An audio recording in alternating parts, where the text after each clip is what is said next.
Rosemary Akwachike started her coconut processing company as a side job 6 years ago.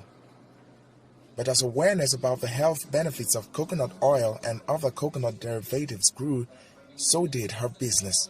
So she decided to give it more attention and approach investors for expansion. But Nigeria's insecurity affected her ability to source her major raw material, coconut. Now, she's struggling to stay afloat. It has actually impacted negatively.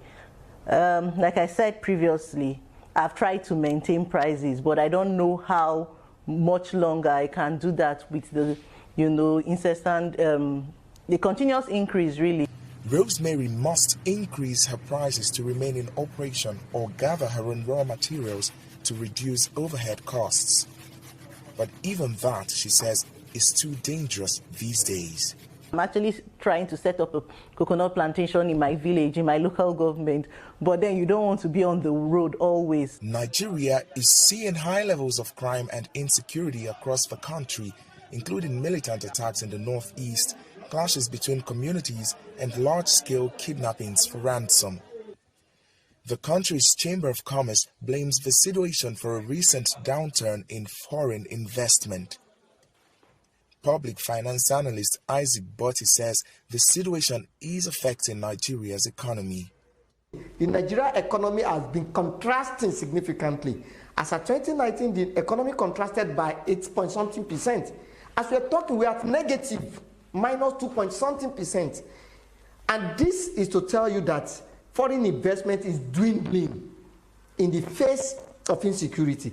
Foreign investors account for about 60% of Nigeria's overall investments.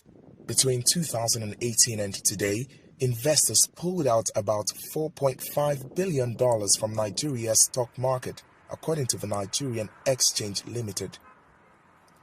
But Ken Ife, a chief economic strategist at West African bloc ECOWAS, says the COVID-19 pandemic is also to blame for the outflow.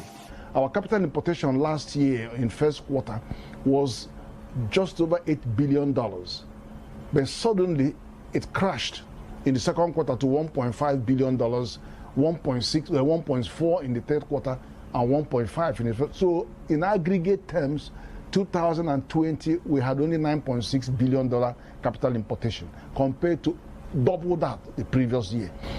Experts say unless the security situation is addressed, businesses and Nigeria's economy will continue to suffer consequences.